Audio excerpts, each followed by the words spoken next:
बोल ना. काय रे करण कुठे आहे? ग्राउंड वर तुला काहीतरी काम आहे, इकडे लवकर. 2 मिनिटात चालू थांब. Run.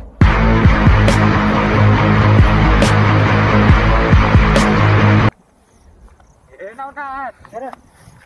अरे कालची रील पाठवली ती बघितली का? हा बघितली ना, अरे मस्त होती, जाम असलेली मी. हो असंच करतो. No, no, no, अरे कशाला रात मारली?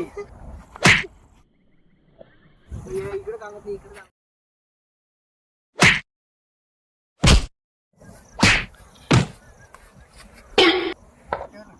कशाला मारतो त्याला? अरे मला रील पाठवून पाठवून माझा मोबाईल सगळा लॅग मारताय जाम. काही नाही चालू. नुसतं चालू केला का 10-15 रील याच्याच भेटतात, तेव्हा याला आता मारते.